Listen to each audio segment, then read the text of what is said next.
to move that this House has considered negotiation and implementation of the Sustainable Development Goals. Mr Turner, I'm pleased to begin this debate under your chairmanship with words from Nelson Mandela 10 years ago at the Make Poverty History rally. He said, "Like slavery and apartheid, poverty is not natural. It's man-made, and it can be overcome and eradicated by the actions of human beings." And I think this is quite a useful reflection as we discuss the negotiation and the implementation of the Sustainable Development Goals. I'm pleased to see that there are members from across the Chamber present for the debate, and I hope there will be time for everyone who wants to speak, and I look forward to the response from the Minister. And I'm grateful to the many organisations that have provided briefings in advance of today's debate. I also refer members to my register of interests. Until the election, I worked for the Scottish Catholic International Aid Fund, and so I had a professional as well as a personal interest in international development issues. I was also the Vice Chair of the Network of International Development Organisations in Scotland, and I sat on the Scottish Working Group on Sustainable Development Goals, which I'll refer to later on. The Make Poverty History rally that Nelson Mandela spoke at came 5 years after the United Nations had agreed the Millennium Development Goals, at that time the most ambitious agenda for tackling world poverty in history. For 15 years, the MDGs have provided a framework for national governments, multilateral agencies and even small local charities on which to base their international development efforts. And progress has been significant, if not complete. The headline goal of having the proportion of people living on less than $1.25 a day has been met, but not uniformly around the world. In some parts, notably sub-Saharan Africa, progress towards many of the goals has remained static or even gone into reverse. And the framework was established with a 15-year time frame, which is why now global attention is turning to what comes next. The process of negotiation of the successor framework, the Sustainable Development Goals, has been notable for its inclusive and participatory nature, particularly for the role played by global civil society and social movements, especially in the Global South and the worldwide Beyond 2015 network. The SDGs will therefore begin their life with considerably greater legitimacy than the MDG framework. But it is important in these final months of negotiation that civil society voice continues to be heard and respected. The last thing that should happen is diplomats and ministerial delegations locking themselves in a basement room of the United Nations to thrash out last-minute concessions. The Zero Draft Outcome document for the SDG Summit, which will take place in September, was published on the 1st of June and is the culmination of several years of work by a whole range of stakeholders, including, of course, the high-level panel which the Prime Minister co-chaired in 2013. And the outcome, the Zero Draft, is a highly ambitious document. In its own words, a plan of action for people, prosperity and the planet, which also seeks to strengthen universal peace in larger freedom.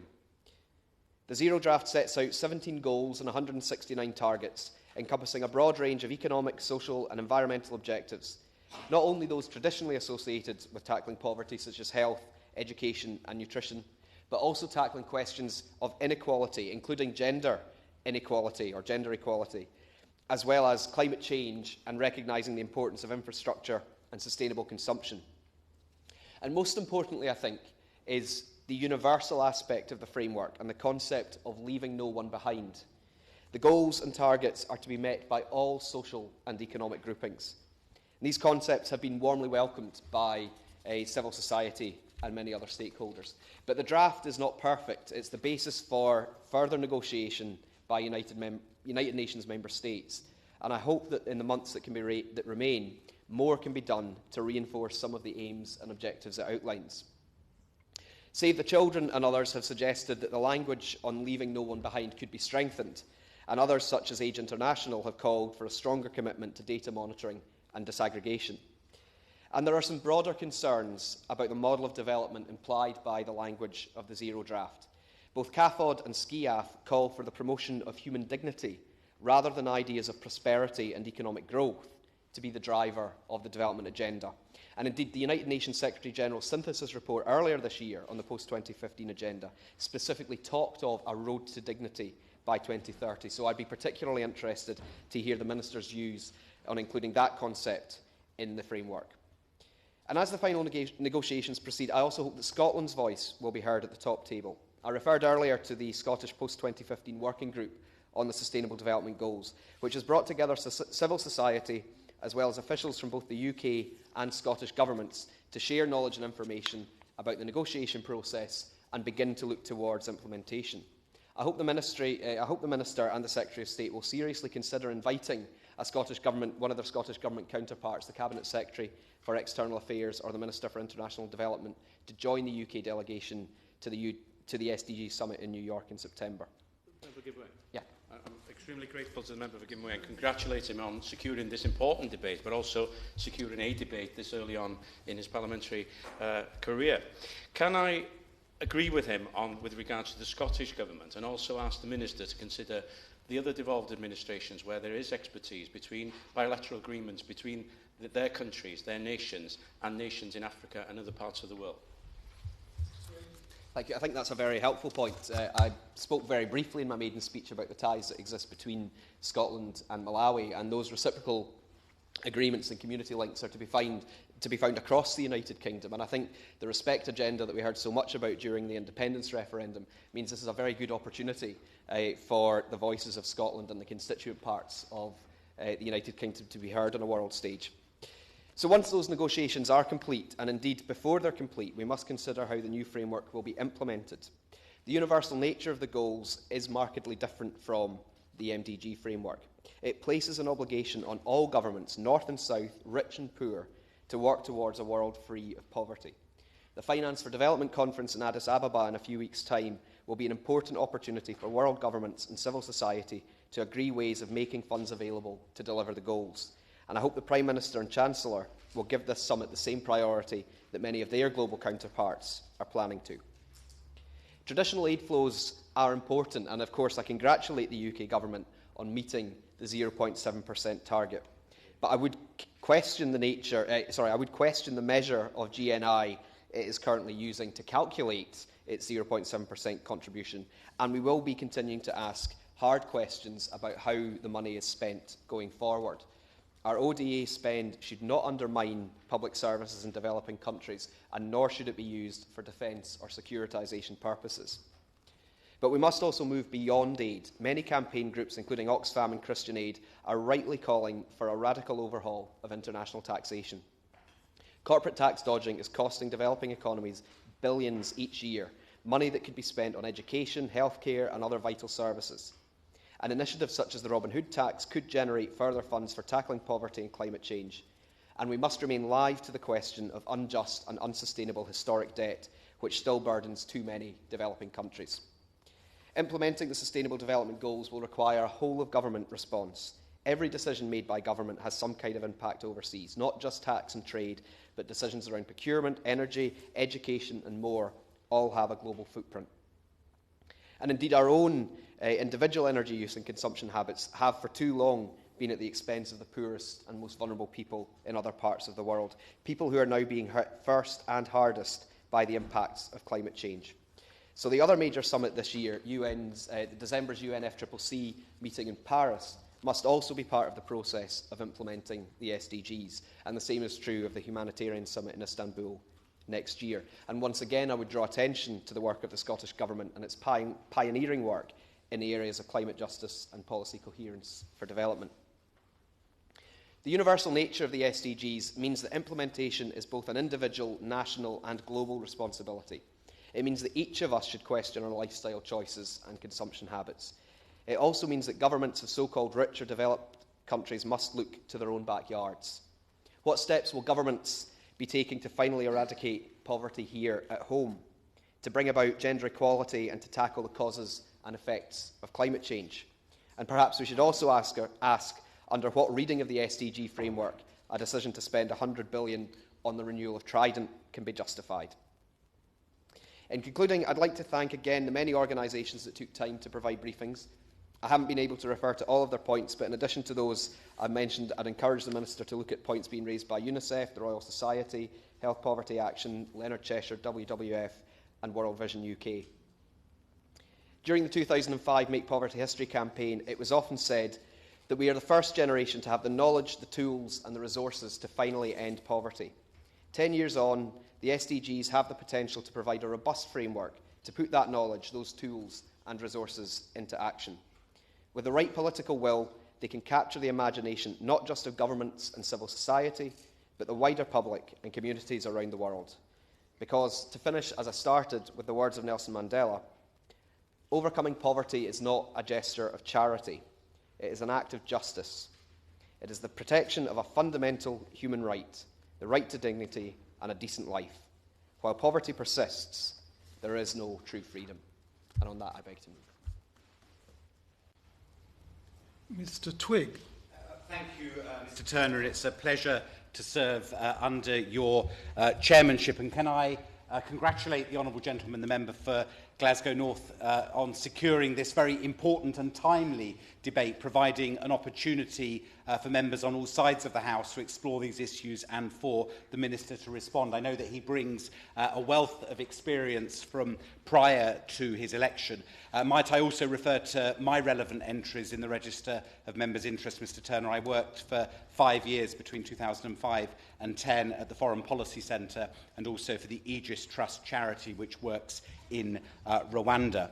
As the honourable gentleman said, Make Poverty History was one of the most powerful social movements of this century so far, and the impact that it had both in mobilising a wide section of public opinion, but also its influence on our own government at the time was very profound. And I think it's good to have the opportunity to reflect on that and to reflect on the very real progress that has been made since the Millennium Development Goals were adopted. And I don't want to repeat everything that he said, but he referred to a number of the statistics. We see still that there is a very big challenge on some of the basic issues that the Millennium Development Goals sought to address. The number of people who are still living on less than $1.25 a day, which I think is still around 1 billion people across our globe. That is the World Bank's measure of poverty. The levels of hunger around the world are still far, far too high. Yes,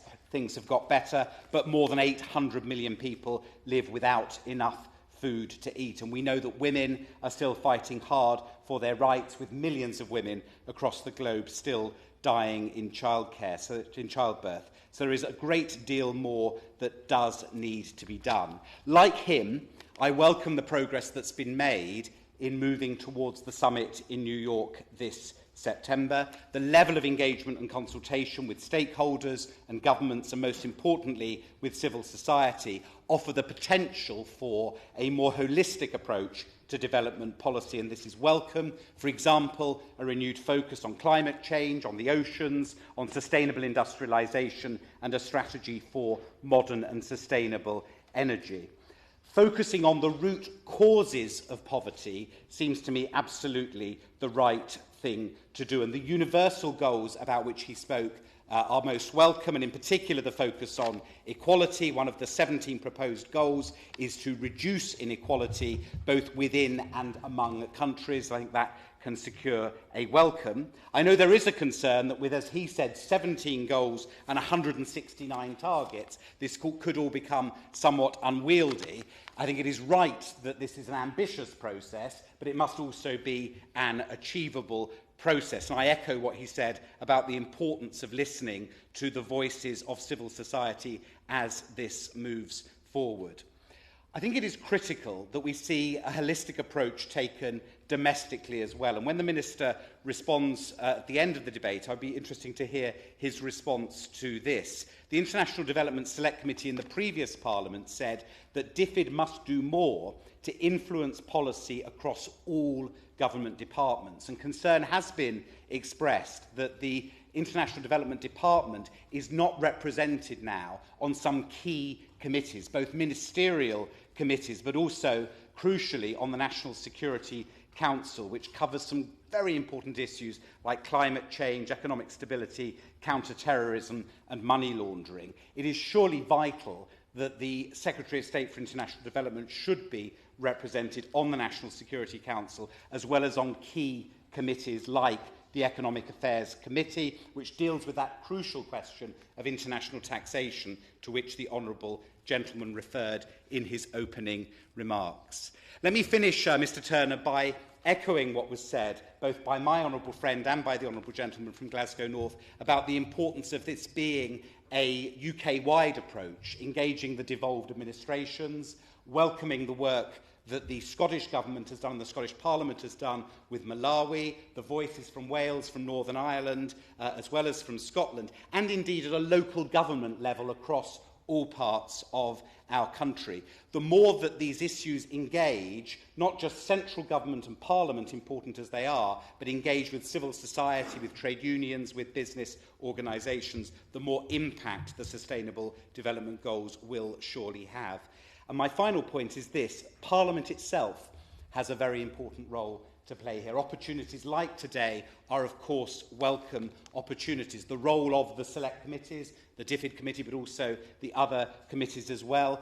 Groups like the Commonwealth Parliamentary Association and the Inter-Parliamentary Union that often provide a vehicle for focusing on some of these issues country by country and region by region. So let us also use the opportunity of today's debate, and I hope the Minister might have something to say about this, to emphasise both what government can do, because that is vital, what civil society can do, which I think the honourable gentleman rightly emphasised, but also the very important role this Parliament can play in ensuring that we get the decisions right in September in New York, but not just that we have a good summit in New York in September, but that those are then built upon beyond that, so that in 15 years' time we can be celebrating very, very real achievements on these key goals that are going to be discussed in New York. Mr. Phillips. Thank you very much, Mr. Taylor. It's a pleasure to serve under your chairmanship and also to follow such an excellent speech from the honourable gentleman. We don't always agree about very much, but I suspect on this issue we are largely in agreement. And I must also, if I may, Mr. Turner, give my congratulations to the honourable gentleman, the member for Glasgow North, not only on securing this debate, but of course on securing his election. And indeed, he's very welcome in the House, not least for the expertise that he brings in this area. And out of an abundance of caution, although it's not in my register of members' financial interests, and indeed I think it's one of the things that doesn't have to be, as no doubt the honourable gentleman would say, is that I should say that my partner is currently employed by the government of Sierra Leone, but it's not something I think which touches much upon this debate. This is an incredibly welcome debate, and it's welcome in part because of the importance of the Sustainable Development Goals, but also because for all of those of us in this House who are interested in these issues, we have, of course, to some extent had our eye taken off the ball in what has been a long process by our own electoral cycle. And I think this is the first opportunity on which the House has had to consider this extraordinarily important matter, not just for the developing world, but in fact for the security of this country since we have returned to this place. And that, therefore, makes this debate very welcome, and I hope that we will have the opportunity again before the House rises for the summer to discuss all of the matters which arise and to inform the process through which DFID is passing as we move towards the important adoption of the goals in September of this year. Now, as the honourable gentleman, the member for Glasgow North, has said, the Millennium Development Goals have been extraordinarily successful. They've been extraordinarily successful in tackling the root causes of poverty in much of the developing world. That some of the statistics that he has mentioned are extremely telling and they are extremely important. It is in fact the case, I don't know where the honourable gentleman gets his figures from, but as I understand it, the number of people living in extreme poverty, that's below $1.25 a day, has reduced by something like 700 million since the previous government adopted these goals as part of British policy. Efforts against disease, and particularly against malaria and tuberculosis, have made great strides between 2000 and 2012. An estimated 3.3 million deaths, Mr. Turner, were averted from malaria due to the interventions which were the result of the Millennium Development Goals. There's been access to improved drinking water across the developing world, and disparities in primary school enrolment between boys and girls have almost disappeared, although there is more work to be done in this area. And the role of women, the political participation of women, has increased throughout the developing world, and that is something very much to be welcomed and is an agenda which I know is important to all members of this House. But there are nonetheless major respects in which we have not achieved perhaps what the world community set out to achieve. Major threats to sustainability, particularly in the developing world, continue. The way in which resources are exploited by companies which are only interested in the bottom line and by countries which regard it as being in their natural interest to rape the natural resources of the poorest in the world, who have no means by which they can defend themselves against those companies and those countries. And that is something that the world is going to have to concentrate on. Although hunger continues to decline, further efforts are needed. The proportion of undernourished people in developing regions has decreased, but the progress in that has slowed considerably since the advent of the financial crisis. And this is something which is critically important. We take it for granted in this country that we have enough food. But if you travel in West Africa or in East Africa, that is not the case. People genuinely don't have enough food on which to live. And chronic undernutrition of children remains a very, very considerable problem, as indeed does child mortality. I did want to say something very briefly about HIV therapy, which, of course, there has been progress on that since the Millennium Development Goals were introduced. But there remains a pervasive culture in much of Africa in particular, which means that HIV is regarded as something which cannot be treated or which ought not to be treated and which is certainly not spoken about. And that is something which the world does need to tackle. And we are tackling it in adopting, or we will be tackling it in adopting these goals in September of this year. But there is very considerable problem to which members who have spoken during the course of this debate have already drawn attention in part. One of the great successes of the Millennium Development Goals was that they were brief. They were an organising framework for donors and developing country governments. They provided a consensus around which the world community could coalesce. But here we have 17 goals, which are an amorphous set of principles which we would all want to see achieved. But there are so many of them that, as the Prime Minister has said, there are simply too many to communicate effectively. And there's a real danger, as he has said, that they will simply end up on a bookshelf gathering dust. I know that that is also the view which the Secretary of State for DFID has expressed herself. And it would be good if, in the remaining stages of the negotiation, the message could go out very clearly from this House, through the government, that what needs to be done is to focus efforts so that the goals themselves are clear. In one sense, of course, the SDG is a visionary document. It's something that we all want to see the world being in 2030.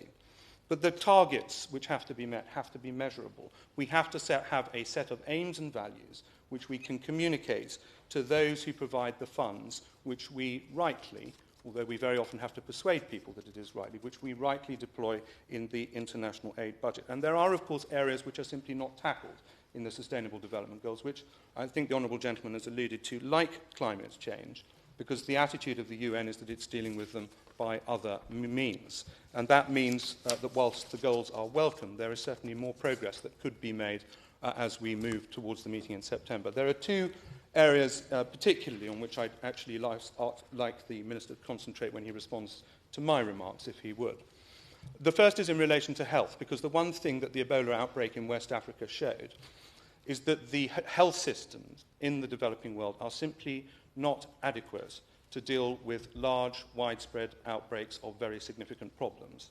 And when we get to the end of this outbreak, and pray God that we now are, it does seem as though we are, more people will have died of malaria in West Africa than will have died of Ebola, for the simple reason that the healthcare system in Sierra Leone and in Liberia and in Guinea and the other affected countries like Mali has simply not been able to cope with, on the one hand, this appalling epidemic which the world has had to face, and at the same time treat the endemic diseases like malaria. And that is a discussion which needs to be ongoing, and I'd quite like to hear from the Minister what he's going to do to make healthcare systems in the developing world more robust, and indeed what DFID's views in this area are in relation to the reform of the WHO, which, as everybody who is in this committee room today knows, really drops the ball in relation to Ebola. The other issue on which the Minister has to concentrate, which is not really mentioned at all in the Sustainable Development Goals or the targets which surround it, is the area of corruption.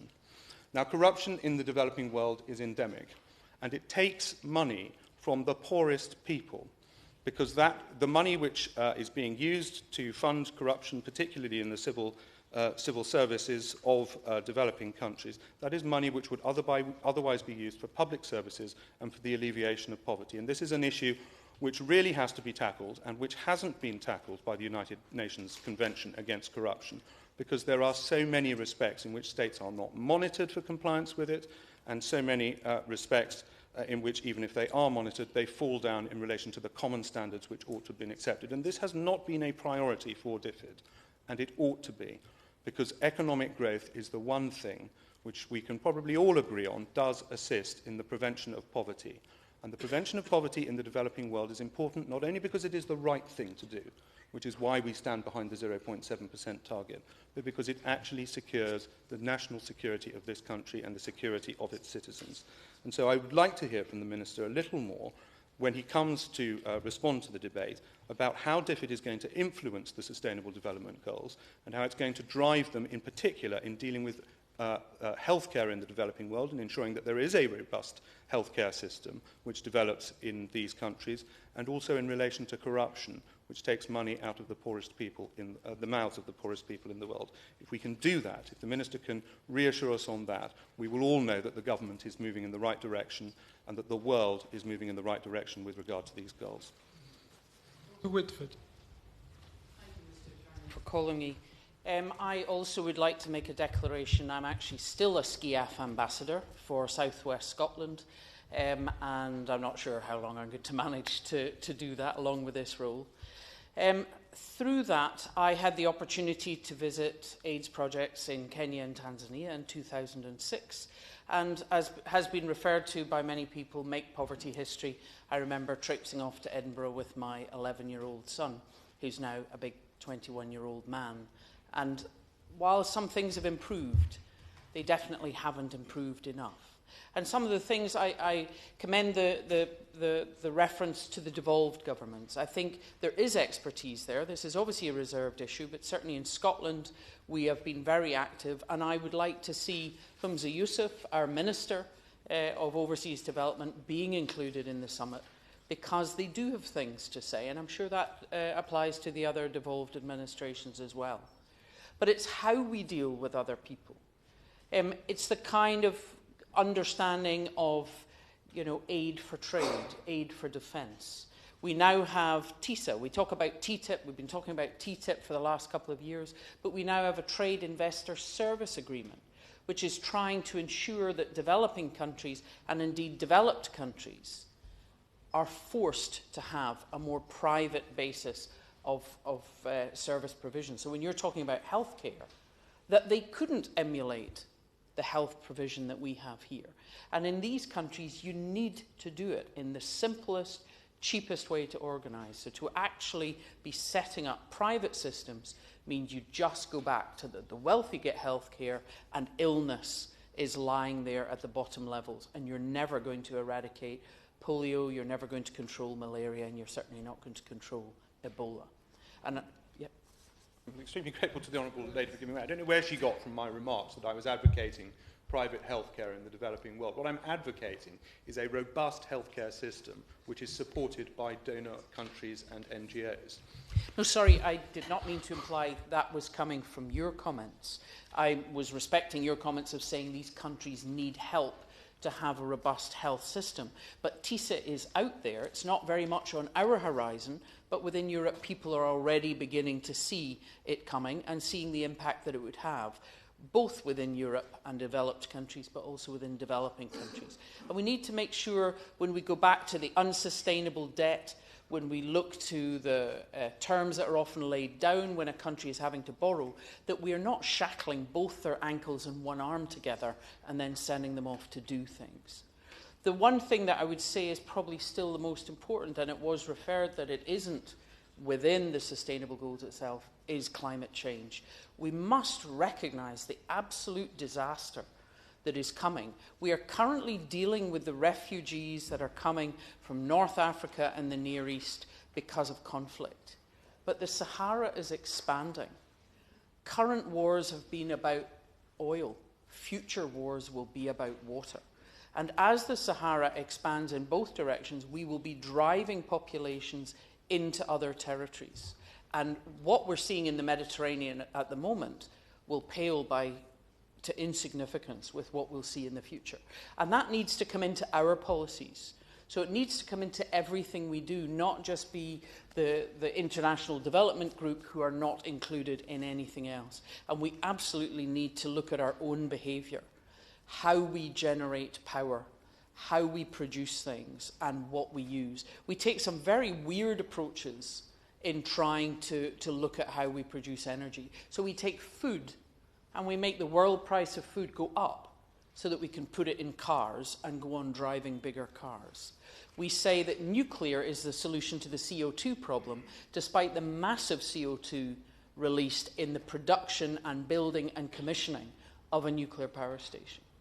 We must look at these things in the round. And we also, as individuals, and the government that leads individuals, need to look at our obsession with consumerism. We think sticking in a low-energy light bulb lets us off the hook, and yet we are obsessed with stuff. Do we really need more gadgets? Do we really need the up-to-the-minute fashion? And unless we are doing this on every level, led by government and promoted by government, we're not going to make a change quickly enough. It is the poorer people who are paying the price through climate injustice for our behaviour. Mr. Owen. Thank you very much. It's a pleasure to serve you under your chairmanship, I think, for the first time. And I want to welcome the Minister to his place in his new appointment, and to again congratulate the Honourable Member for Glasgow North on securing this debate. And I want to follow on what the Honourable Lady was saying from Central Ayrshire in her remarks. I mean, a lot of what I wanted to say briefly was said by the first three speakers, but I wanted to concentrate with a lot of optimism on some of the goals outlined on climate change and energy and sustainability, because I think we need this joined-up thinking between the Department of Energy and Climate Change and the International Development Department as well. We need to work together. I think in the past there tends to be government department working in silos, and that's why I mentioned in my early intervention about the need to cooperate with the devolved administration, because I've seen some very good practice in Wales between the bilateral agreement between Wales and Lesotho, for example, where there is links between the schools at the schools level, at the education level, where they're going out there and actually educating young people in that state, and the link-ups with modern technology is very easy to do. Many primary schools in my constituency on Ynys Môn actually have live link-up to see exactly what life is like there. And I have to make a declaration here. I've never done anything the conventional way, Mr. Turner. I left school at 15 and went to the Merchant Navy. And I saw, but with my own eyes, some of the extreme poverty and extreme wealth across the world. And it actually shaped my life and shaped my politics in many ways. And I think it's important in this modern 21st century that young people get those links with the developed world, in the developing world as well. I want to congratulate the government on some of the work it's done, particularly on Ebola. I think there has been a great coming together of the World Health Organisations there and the National Health Service of this country to provide essential skills to help eradicate and hopefully eradicate that disease. So there's some good work. But I'm very proud, Mr. Turner, of the fact that this United Kingdom has a Department of International Development. I was very proud when it was set up. I'm also very proud that we have a Climate Change Act. And this is the theme of my speech, is that we need to link those two together.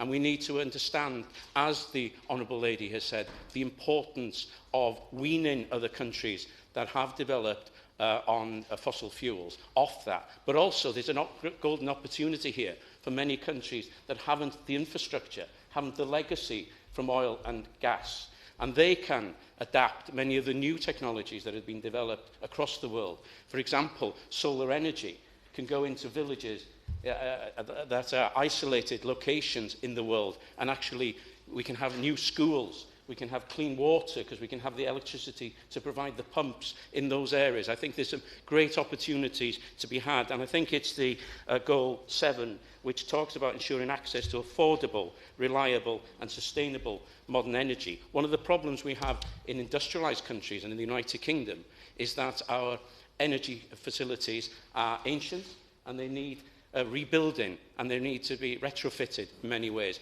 Well, in newer underdeveloped countries, they have the opportunity to start from day one. And I think if we are producing, but we've got to learn, and we've got to do it by example. And I think we are moving well with our own goals moving towards renewable energy. The Honourable Lady and I won't agree on nuclear power, but I do believe that it is a help in the future to get the low carbon, because we in the United Kingdom have 1% of the world's population, but we produce 2% of the carbon emissions. And I think we need to reduce that. And the technology that nuclear is does help to do that. But we've got to look and lead in this. And I'm hoping that the Minister will assure me that with these two big conferences coming up in New York and in Paris, that he is talking with, and his Secretary of State and his department is talking with the Climate Energy and Climate Change Secretary of State, so that we have this joined up thinking, that we can go on the world stage and that we can lead by example, that we can use our expertise in a positive way to combat climate change and its impact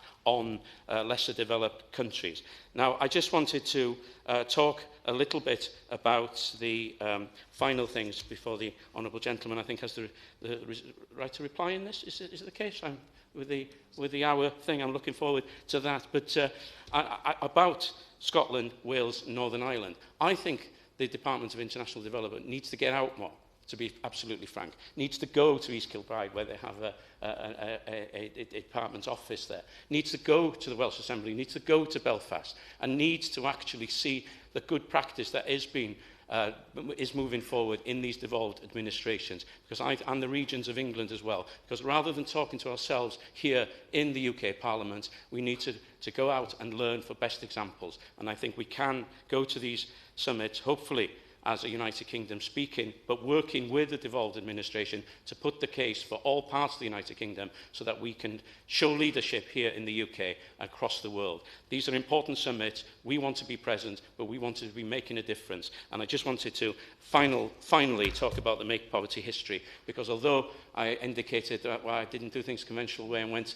to sea at 16, it was this movement that really excited me, because this brought together the churches, brought together the NGOs, brought together real people across the world, across this country. That was the important thing about that movement, and that movement has left us with these development goals. We're now going into round 2. Let's make sure these are meaningful. Let's make sure that these work. Before we carry on, could I say there are 22 minutes for the major parties here, and that will then be followed by Mr. Grady for 2 minutes. Mr. Shuka. Mr. Turner, it's a pleasure to serve under your chairmanship and to be back in Parliament for these very important Westminster Hall debates. And if I can congratulate the member for Glasgow North on what I thought was an excellent opening speech that has set the tone for the rest of the debate. And if you'll permit me to, for the first time, offer my extended congratulations to the member for Welwyn Hatfield and welcome him to his role. He will already know in the short time that he's been in the department that it's a fantastic department to work in and alongside tackling many of those issues. I have to say we do already share something in common, which is a very similar name. And I've learnt this over my 5 years in Parliament up until now, because the postman here doesn't always deliver with 100% accuracy. And I have to say I had noticed that the Minister's invites were printed on considerably thicker card than mine very often. So I hope that now that we're shadowing one another in this position, perhaps we'll tackle inequality in that way as well. Mr. Turner, we live in a global society, yet every 10 seconds a child dies from hunger and malnutrition. And nearly 1 billion people, even after the Millennium Development Goals come to an end this year, are still living in extreme poverty. Hundreds of thousands of women die each year during pregnancy and childbirth, and a population more than 3 times the size of Birmingham dies each year just purely from water-related diseases. To stand aside and to allow this to continue when we may take action is to perpetuate a great injustice. Ours is the generation that could see the end to extreme poverty, to reduce inequality and tackle climate change. But it would be easy in the current climate to turn away from tackling some of the world's most intractable problems. The thread that connects the key issues that we face of climate change, of economic crises, of disease and conflict is their global and interdependent nature. 2015 is a unique opportunity for the world to see a realignment and a new settlement of institutions and shared action that can tackle these threats. So in this context, the focus of today's debate on the agreement to be secured in September as the replacement of the Millennium Development Goals is just one of two crucial summits that will take place this year. As we know and as members have already referred to, in December in Paris we'll also hopefully agree a framework to tackle climate change into the next generation. Now, we stood on a manifesto that promised to prioritise these global accords and these twin and related accords. We're determined to hold the government to account through this Parliament to ensure that Britain's reputation as a leader in international development, a reputation which was hard fought and hard won by the last Labour government, continues to endure. And there have been some valuable contributions from today's debate. The member for Liverpool West Derby, in his comments about inequality, went right to the heart of what our focus, I believe, needs to be in the coming months. The member for Sleaford and North Hykeham, of course, made a powerful contribution, and some of his most interesting comments were actually around the disconnect between the 17 goals and I believe 169 odd targets that are currently in place in the zero draft, and the desire that we would all seek to find that these goals should be clearly explained, and perhaps that probably means having fewer. The member for Central Ayrshire as well, in talking about her own experiences, brought home the powerful nature of going and actually being confronted by the reality of extreme poverty, inequality, but also the hope that many communities have, not just for themselves and their own lives, but for their whole communities, and what we can do to empower those people. And of course the member for Innismore, in his talking about cooperation, not just at a UK level, which I believe passionately in, I have to say, but also the experiences we can garner from devolved administrations, such as the government in Wales, which I know from my own experience has been hugely inspiring in terms of tackling these issues at a community level as well. There are also some specific concerns that have been raised, Mr. Turner. I might just go through one after the other. Now, we've talked about the ways in which the SDGs are not just there to eradicate extreme poverty, but to tackle growing inequality as well. And we would put in a particular emphasis on this, and did indeed in our manifesto. Gender, caste, race, community, disability, religion, age and ethnicity are all too often what determine your life chances. Health, education, jobs and participation are increasingly determined at birth. And so we promise to prioritise human rights, climate change and universal healthcare in a bid to tackle this growing concern. Now, health inequality can be one of the most debilitating inequalities that someone can experience. As the part of the NHS, we talked about how we wanted everyone to enjoy the protections that we in this country take for granted. And we committed to providing global partnership, support and encouragement needed to countries that want to provide healthcare for their own citizens. So it's very welcome, actually, just 2 weeks ago, over the dispatch box, to hear the Secretary of State stating that you have advocated very strongly for universal health coverage that truly makes a difference to people and puts them in a position to be able to play a role in helping to develop their country. Particularly welcome, I might just add, because it stood in stark contrast to the previous Secretary of State, who also happens to be the current Secretary of State, who failed to make the provision of universal health coverage in the post-2015 agenda prior to the election, and refused to support a standalone goal on universal healthcare coverage. And I might just add, actually, most devastatingly of all, cut in her own department the direct support to health systems on a year-by-year basis, which allowed and created the conditions in which Ebola went unchecked for too long. So be grateful for the Minister to outline what steps the UK government will take in light of their new position around the crucial agenda of universal healthcare, with particular regard as to whether or not universal healthcare in the language of the goal around healthcare is something that the government would now support and push for in the room in September. Now, I also spoke last week in the Chamber about how climate change will be seen as development in reverse, how rising sea levels, droughts and storms are all confronting the world's poorest. when your very survival is under threat from natural disasters, from thriving diseases and conflict over resources, economic development can often become a romantic ideal. Despite these clear links, I remain concerned that the zero draft outcome document remains unambitious on this agenda, allowing Goal 13 to essentially remain a holding text for an agreement that has not yet happened and whose start date and implementation remains 5 years from now.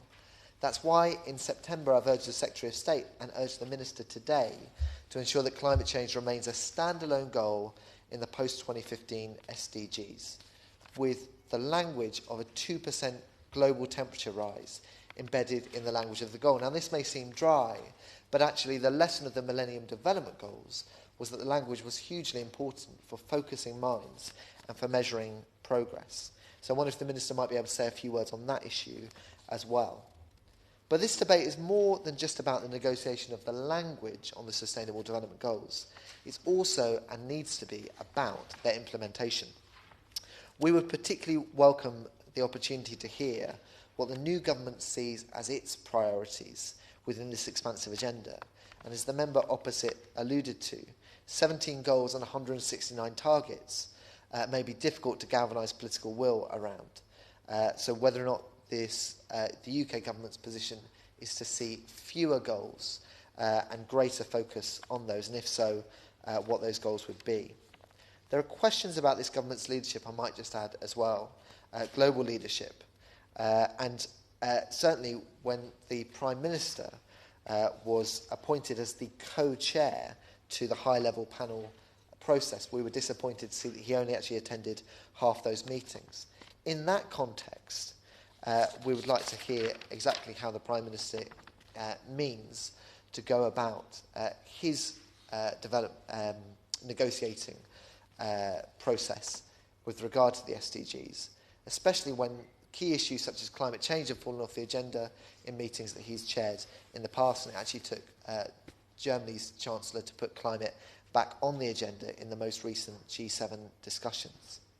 The all-embracing nature of the zero draft could risk prevarication and duplicity, potentially enabling governments to selectively address those goals and targets most aligned to their existing agenda, and failing to challenge the more complex and formidable and interconnected issues that we face. I will give way.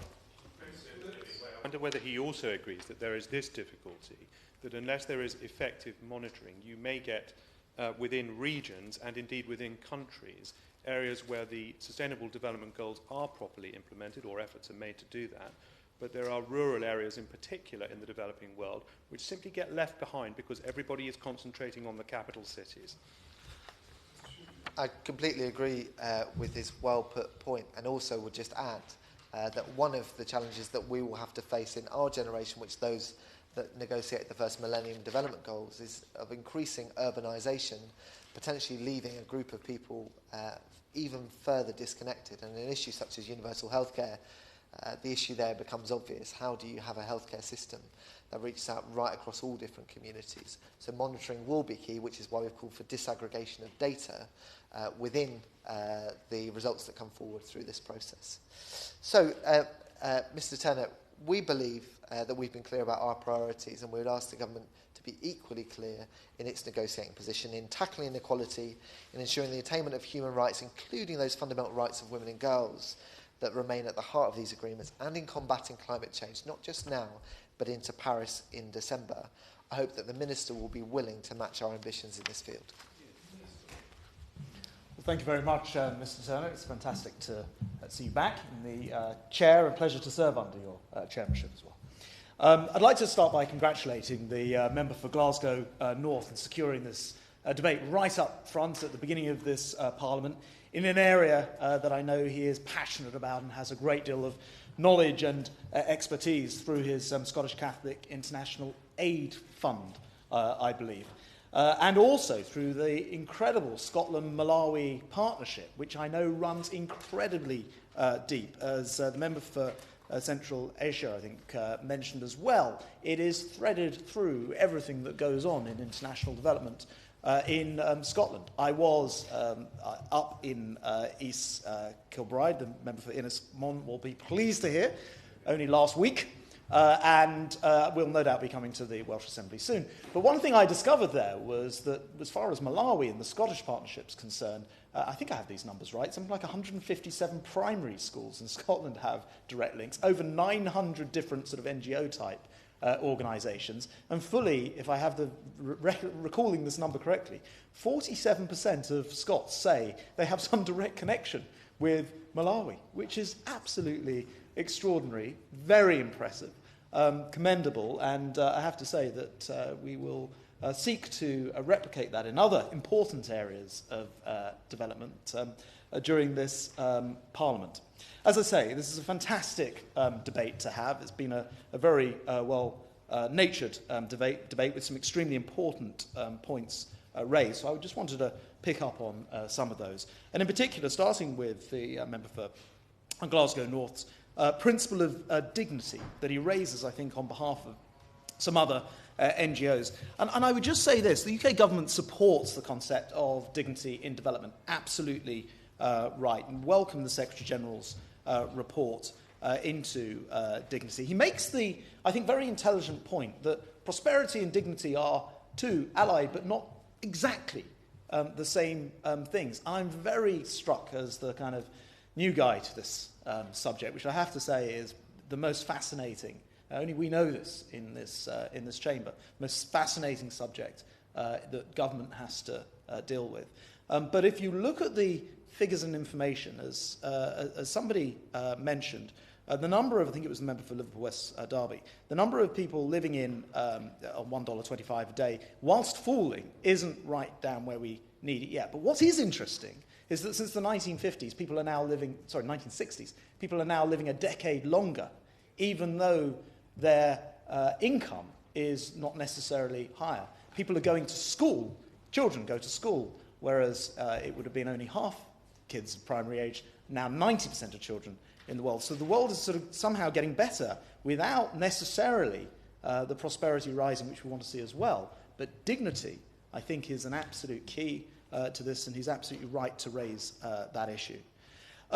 He asked the direct question about the SDG summit, the representation at the summit, and I know that's a subject that was reflected also by the member for Central Ayrshire. And I can assure both members that this is now September, so still a little way away, and the exact composition of the delegations is still being worked through, but I have heard and will reflect on what they have had to say.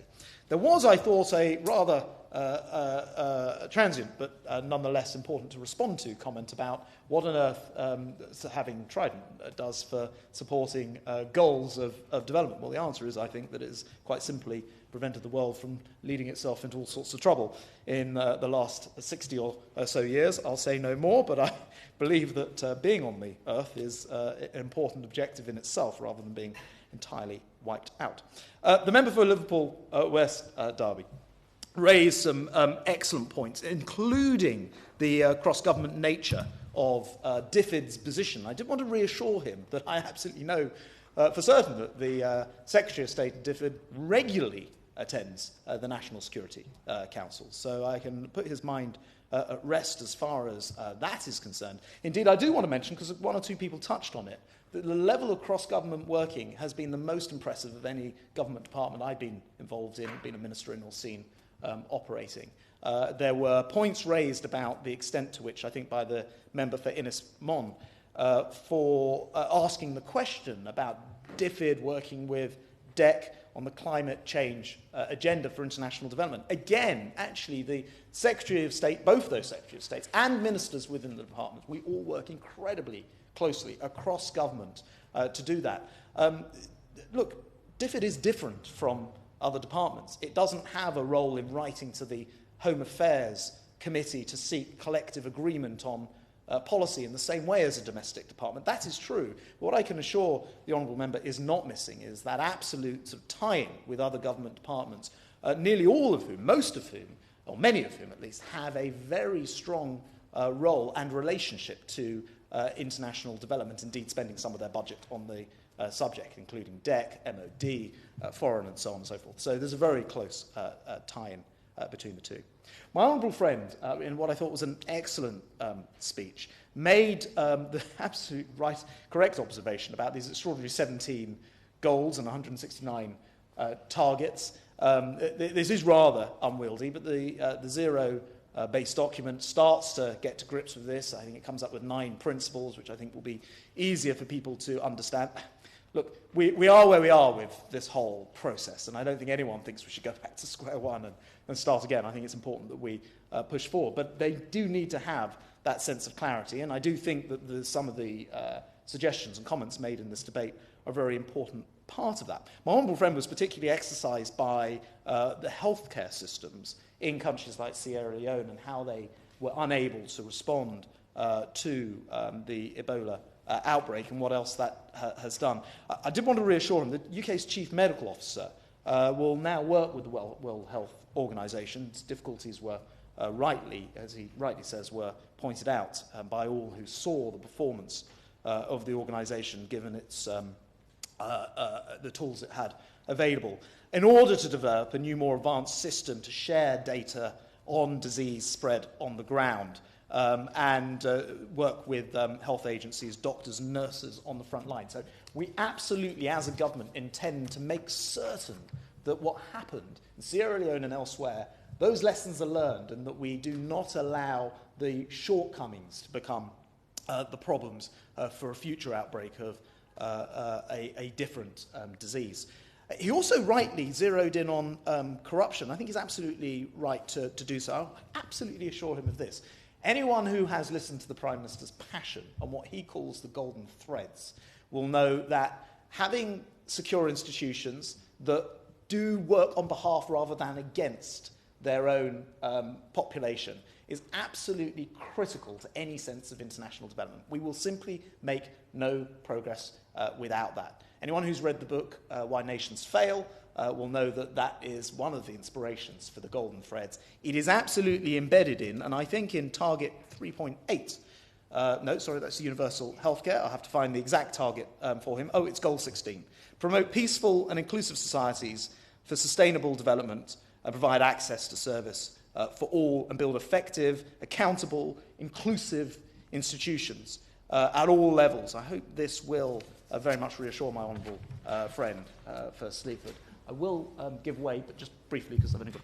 Very briefly, the International Consortium for Aid Impact wrote a report in November 2014 stressing that this was an area in which DFID was not concentrating and needed to, and raising a number of red flags. Can you undertake to the House that you will go and look at that report and see whether those areas are now being dealt with? Yes, I'll be pleased to give my honourable friend that undertaking, absolutely. I want to just quickly move on to the energy questions that were raised by the member for Central Ayrshire. Very, very sensible points, I thought. But look, I make this point. I'm absolutely amazed that there are 1.2 billion people in the world who literally don't have any energy in their own homes, which to me, in a world where the cost of solar is tumbling in price, where batteries are becoming available, and where micropayments are available in developing countries through the British-inspired system, M-Pesa, for example, there's no reason to allow this situation to continue. So I intend to, and I hope that honourable members from across the House will join me, spend my time in DFID, in particular, focused on bringing energy to domestic housing situations. I met a woman called Elizabeth who, in Tanzania, who can now have 3 light bulbs and charge her mobile phone from a tiny solar panel on her roof, no bigger than this. That has changed her life, saved some money on kerosene, and it's something that we should spread to all 1.2 billion people in the world who don't have it. I disagree with the Honourable Lady when she says that somehow consumerism in the West is to blame for all this. I don't think that is the case. I fear the time is running out. I won't be able to have that longer, more interesting debate about the point. The member for Innismon talked about that joined-up thinking, which I think I covered, in addition to the visits that I've already made to East Kilbride. I did also want to reassure him I'm also going to Malawi next week, and the honourable members will be interested to hear from Scotland. Will do everything I can to push that relationship and indeed learn from it. And finally, member for Luton South, thank you very much for the welcome. We do indeed have very, very strong plans, for example, on inequality. The UK is committed to an agenda that will end extreme poverty, build on prosperity for all. I can reassure him on that, as indeed I can on the language around climate change, where the goal is to take urgent action to combat climate change and its impacts as a crucial part of the framework. I would indeed like to spend more time satisfying him, but I know that a couple of minutes for response would be welcomed. Thank you, Mr. Chairman, for the opportunity to respond. Thank you to the Minister for his response, and I welcome him to his post, and I look forward to many exchanges over the coming years. I think he's touched on a number of different areas in which we'll probably revisit across the Chamber in the weeks and months to come. Just to respond briefly on three, I think, main points that were raised over the course of the debate. I mean, I chose the title Negotiation and Implementation quite deliberately because the window for negotiation is closing, and I think getting into a debate about the number of goals and so on, the time for that is past. The opportunity now is to make the language as robust as possible, and the opportunity for collecting data and monitoring the impact is where the negotiations need to focus, I think. The link with climate change that has been touched on is vital as well. It is mentioned. There does need to be a synthesis. We have to respect the UNFCCC process, but it needs to be as robust as possible in the Sustainable Development Goals. I'm grateful for the comments about the role of the Scottish Government. I look forward to hearing the outcome of his reflection on the question of Scottish representation at the summit, and we'll no doubt continue to press to find out when that reflection has been completed. I think the contributions we've had recognise the importance of the debate and the issue. I'm aware that in another place this evening there's a debate on exactly the same topic led by the former First Minister of Scotland, Lord McConnell, a man who himself is a champion of Scotland's links with Malawi, and perhaps when the Minister comes back from Malawi we'll have an opportunity to discuss his experiences in more detail, either formally or informally, and indeed if he wants to speak to me. There we go. Thank you. Thank you.